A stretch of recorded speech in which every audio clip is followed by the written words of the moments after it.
Alrighty, so we got the truck out to the track. That's what we're going to be going over in this video. I did set a new personal best for mile an hour in the truck. I was having some traction issues. You'll see that in the video. So this video of getting it to the track is actually about 1 year from the start of this rebuild series. So I started the rebuild series.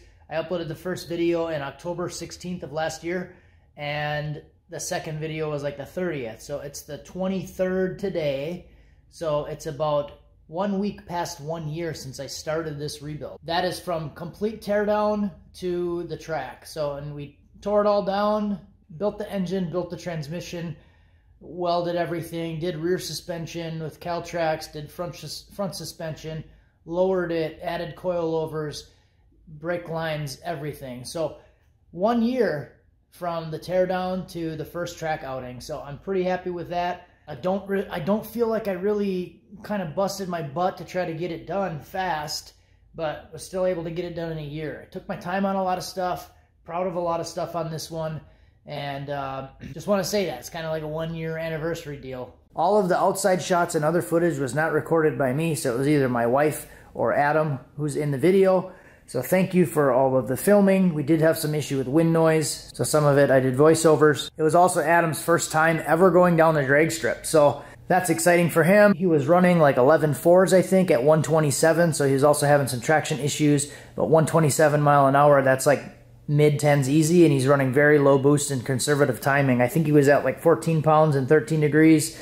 Very conservative on the tune, but awesome for him. It's first time ever going down the track, and he made like 3 passes, did really well. Just needs to creep up on the tune a little bit, but that'll come in time with feeling the car out a little bit more and more time at the track. But overall, truck did really well. I did have some issues. I'll go over that stuff at the end and kind of what we learned and what's the path forward. But let's get into it. Windmill.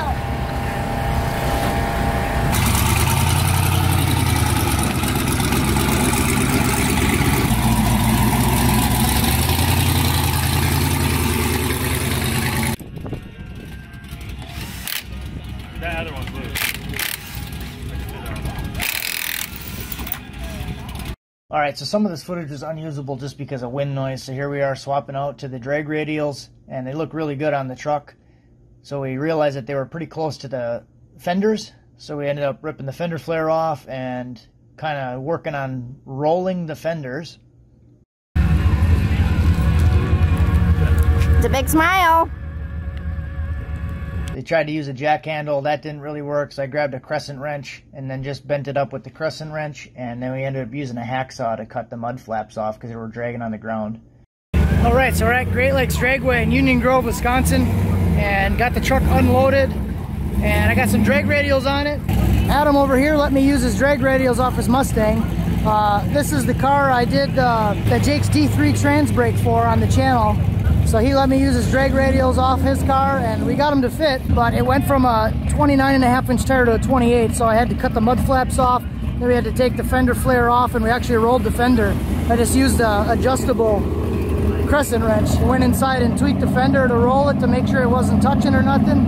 Full take E85. So when I pulled up before, I shut it off, and I noticed that my fan was spinning backwards, so we checked the fans and had to switch the polarity on the fans. So that should definitely help.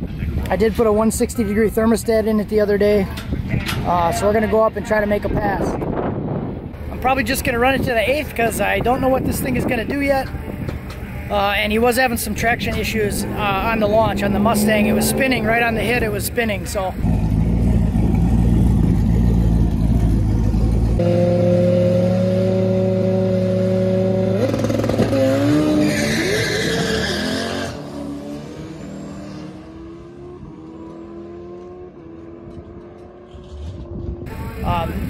Might not be able to get it to stick, and might just run the 8th mile, and we'll get some data and see what it does.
mean, off the hit, it spun, which I was expecting.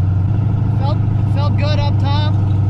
No idea what the mile an hour would have been, but I saw the needle pointed like down, so yeah, it hooked like probably at the 60 foot or something. It just like obliterated the tire. I guess I could try to pull some out of the launch, maybe do like a timing retard. Adam said he tried to do the same thing, like timing retard on the launch, but didn't really help him. He spun too. Maybe I could get a better burnout. The burnout didn't really seem that good. Yeah, but my coolant temp is 182 right now. Trans temp is 129. My coolant temp is like locked right on 182. Maybe that's a good thing.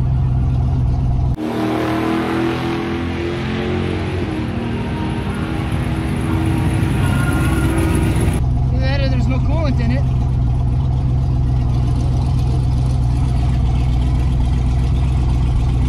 There you go.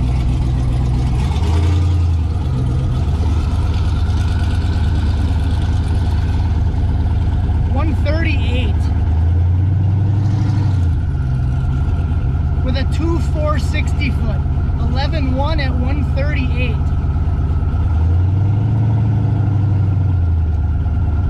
28 miles an hour on the back half. 110 to the 8th. With a 2.460 foot. Jesus, that's funny. 181 coolant temp. It actually came down. 2.460 foot.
Transmission slipping or what that was, or if it was actually tire spin. If it was tire spin, that wouldn't be so bad. It actually stuck that time. The 60 foot should be better. Maybe like a 1.5 or a 1.6 or something.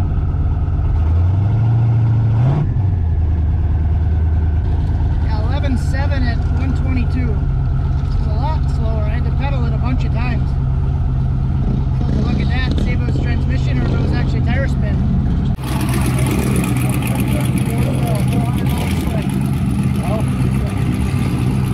Alright, I'm gonna go up again. I think it was just tire spin. Transmission fluid smells really good. I went down on the two-step because I left early that time and it stuck at 3200. So I turned the two-step down to 3200. I left the tune the same.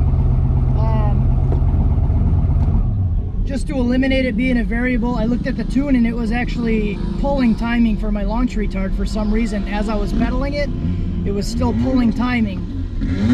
So I went back to the old file and left the boost the same, and I'm just going to try to launch it better. So it stuck that time at 3200 on like 3 pounds. So I'm just going to try to get that 60 foot again, like 1.8 60 foot on the first pass tune. We'll see what that does.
be good if it was like the high 130s.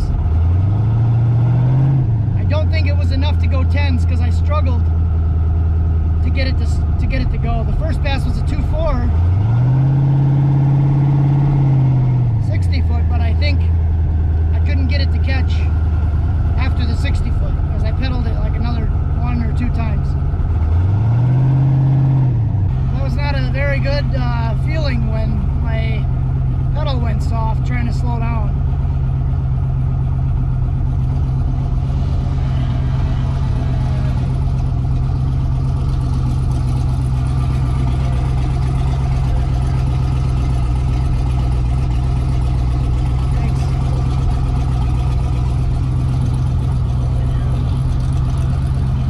Yeah, it was a 12.0, 137.9 mile an hour, so backed up the mile an hour. That's good.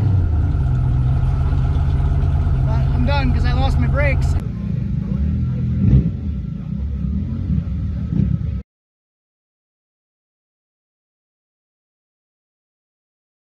Alright, so quick go over the logs for the passes. There's not really anything groundbreaking in here, and a lot of them kind of look like crap because I was lifting a lot. I had to pedal it a bunch of times, didn't have traction. But we'll go over kind of some of the basics. So this is the first pass. Green line is the throttle position, so you can see shortly after the yellow line here as my speed starts to come up, I had to pedal it because it spun right away. So red line is my RPM. You can see that come down when I pedaled it. Spun here, and then wheels caught, and then I was able to get back in it. It looks like I had to pedal it a little bit actually here, but after that I was able to pretty much stay in it. You can see the 1-2 shift here, the 2-3 shift here. Those look nice and crisp, straight down. So 7,000 RPM down to 5,800 RPM. So converter's pulling it down pretty well. That might seem like a lot, but I'm also planning on running more power, so I'm not too worried about how much it's pulling it down right now, because this is 16 pounds of boost, and I'd like to be running like mid to upper 20s eventually. So this drop should be smaller once it sees more power. Third gear, we're looking at 16 pounds of boost, 19 degrees of timing, 142 manifold air temp. Disregard the speed calculation. I didn't adjust the tire size in the tune, so this is a little bit high. Using 50% of the injector on 16 pounds. So that looks really good. Another thing I thought was really cool, if I look at the start of the pass, the coolant temp is at 173. End of the pass, the coolant temp is at 174. So look at that. It comes up 1 degree during the pass, and then it peaked at 182 on the return road. Around here, 182 on the return road. And then by the time I got back to the pits and shut it off, it was already coming back down. It was at 181. So it saw like a less than 10 degree, what is that, to 182. So yeah, it saw only 9 degree increase in coolant temp from the whole pass and the return road. So that is awesome. Transmission temp, I said in the video, was like 120 something, so that's good. Fueling looks good. Closed loop compensation is like barely anything. There's a couple spots where it does start to pull away a little bit, a couple percent here and there, and then in here it starts to get a little crazy just because I'm whacking the throttle a bunch, but nothing to be worried about there. Fuel looks good. So I'll go to the second pass here, and this one just kind of looks like garbage. I had to pedal this one 3 different times, which you can hear that in the video. What I think is interesting, if I remove throttle position and kind of clean this up a little bit, this is where the wheel spin started at 71 miles per hour, around there, which again, this is probably a little bit high because of the calculation, but here's where it comes up. It comes up to 179 mile an hour wheel speed, down to 150, up to 170, down to 140, then back up to the 170s, 180, and then I lifted one final time and it finally caught again back here around 100 miles an hour. So going from around 70 to 100, this is all wheel spin. What I felt in the truck, I did not feel the back end swaying a little bit, which you can see in the video that it was actually swaying, and it's pretty clear that it's tire spin watching the video, but my perception at the time was I did not feel the truck shimmying a little bit. So all I felt was high RPM and the truck wasn't moving. So that's where I was kind of debating in the video if it was wheel spin or if it was transmission. It felt like possibly transmission because it wasn't going sideways. I'm used to the truck wanting to go sideways when it wheel spins, but these tires kept it a lot straighter with the wheel spin, which is a good thing. And that's where in the video I was kind of undecided about what it was until I came back and looked at the logs, and then I saw that this was wheel spin in here and wanted to go make another pass. So this pass, I also turned the boost controller up so you can see it's got a little more boost. And then in third, it's around 19 pounds. So here we are, 18.8, it's around 19 pounds. Yeah, 19.2 is the peak at 16 degrees. 140 air temp, 175 coolant temp, so really consistent with the first pass. 175 at the beginning, and 177 at the end of the pass. So again, 2 degrees, and there it came up to 185, and already back down to 184 by the time I shut it off. So again, if I can make a full pass and the thing only comes up like 10 degrees on coolant temp and then starts coming back down on the return road, that is really awesome. So here's the third pass. I did add oil pressure on this one just so you can see what the oil pressure is. It's about 87 psi oil pressure at 6,300 RPM. So it's really good oil pressure. 152 air temp, 182 coolant temp, 180 to 183 rise during the pass for coolant temp. I did turn this pass back down to what it was at on the first pass. So it's again about 16 pounds, 19 degrees, 50% of the injector. And this stuff here is just all wheel spin. If I look at the throttle position, I pedaled it 3 times again here. Pedal, pedal, pedal, until I could finally get the wheels to catch right here. So like I said, nothing really groundbreaking here. Definitely have an issue with traction. But overall, the stuff that I'm like really concerned about is like coolant temp looks good, trans temp looks good. Each pass is consistent for temperatures and everything. I'm confident that I can make a pass in it and I don't have to worry about coolant temp or anything like that. At least as of now with the hood off of it. I still got to test it with the hood on, obviously, but overall, the health of everything seems like it's decent. All right, so issue number 1, the brake line. So when we put the radials on there, I think I was like pretty nervous about using somebody else's wheel, so I checked like the tire, made sure that the tire wasn't rubbing on everything. I was nervous about that. I did inspect the backside, but I didn't notice that the brake line was like slightly rubbing on the rim. So it's a 10-inch wide rim. The passenger side doesn't rub. There's enough clearance, but that one is a brand new line, so I'm guessing it's just stiffer and it comes out at a different arc, and it was just enough to like rub a little bit on that rim and didn't notice it. Obviously, losing a brake line is not a very good thing at all, but I feel like the situation that it happened in couldn't have been better because it's at the track. That track has a really, really long shutdown. You can see in the video, I actually go way past the normal spot. There's like 2 spots where you can turn off. One, you normally make it, there's like a little white building on the left side, and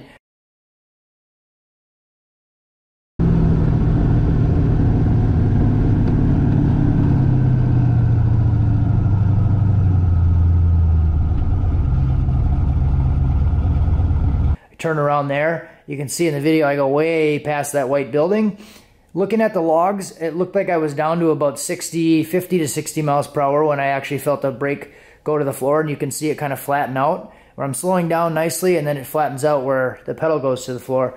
So I was already pretty far into the shutdown and I had plenty enough room to just kind of like pump the brakes and get it to slow down enough to turn off. If we were at our local track, it would have been a completely different scenario. That shutdown's a lot shorter. And there's like a fence that goes into a parking lot, and so I'm glad it happened here and not our local track. So obviously not a great situation, but the way that it did happen didn't really cause any problems. So as far as the traction issues, I think I'm going to prioritize setting up traction control in this truck. I want to do it anyways. I did buy some Hall effect sensors so I can hook up the sensors to the front spindles. These brake rotors already have a spot for a speed sensor and a ring on it. So it's not going to take much to really wire up a sensor and set it up in the computer. Basically just setting up front wheel speed and then measuring the difference between the front and the rear wheel speed as like a slip percentage or a spin percentage, and then you can have it pull timing or do like a soft ignition cut. I've never set it up before, so I'm kind of interested in doing that and getting that working. I think it'll be good. Just one, for the safety aspect, and two, it should help with the times and everything overall. This truck is like a whole new animal because it's a lot of power and it's less traction, so it's going to take a lot of like suspension tuning and probably a lot of learning for me to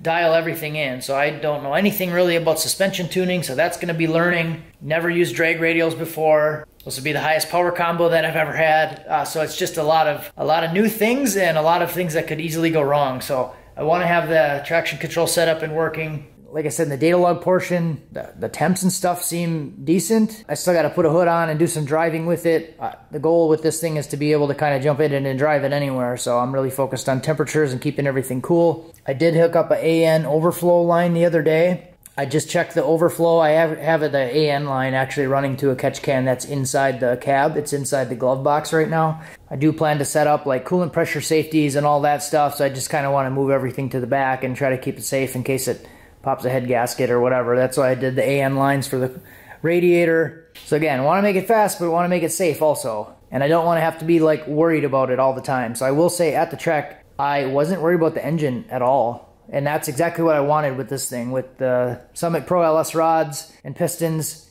I don't want to always be like worrying about what if of having a stock bottom end. So I know that stock bottom ends can do a really wonderful thing, but for me anyways, I always kind of had that thing in the back of my mind, like this thing could go at any time. So the goal is to not have to worry about the engine, and then I can just focus on other stuff, you know, if that makes sense. As far as what's next for this, I don't think I'm going to go to the track anymore. I think there's like one more weekend at that other place. So over the next like month or two, I'd like to focus on sensors, traction control, and possibly some cosmetic stuff. I feel like all the mechanical stuff is kind of working, but there's a lot of cosmetic things that I'd like to change too. So I'd like to remove the fender flares.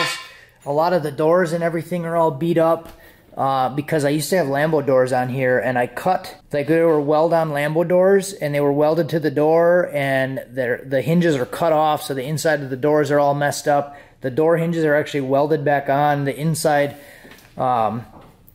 support for the fenders are actually gutted, so there's no strength in them. It does have some scuffs and other stuff on it. Take the mud flaps off. And the rear end, this thing used to have a shaved tailgate, shaved roll pan, all that stuff that I did, like, it was probably 2008, I think I did that. So that was like 14 years ago already.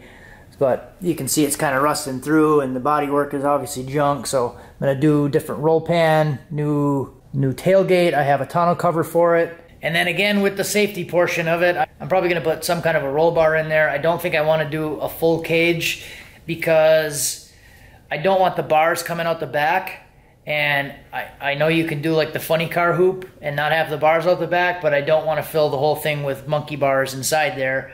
If it was like a dedicated just track vehicle, I would consider it, but this is going to be something I want to drive on the street a lot, and I don't want to have a full funny car hoop in there, because that would not be a good combination for street driving. But I would like some kind of protection in there. A few bars, a harness bar, stuff like that. And then I think I talked about it in a previous video. I'd like to do like fender flares. I plan to clean up the wiring and stuff even more. I want to do bulkheads on the firewall, like the big mil-spec connector bulkheads. Bulkheads for like the AC lines. Got to do the air conditioning. I plan to do a vintage air setup in the dash using the AC. So yeah, I got all that stuff coming up. That'll be kind of what's going on over winter. And then I'm debating on ice racing, because we do have ice racing. I would like to ice race, but I don't know if I want to ice race with this. So do I get like a separate ice racing project and build something just for that? So that's kind of an idea too. I feel like if I spent all the time to make this thing nice, I don't really want to take it out in the snow or ice or whatever, because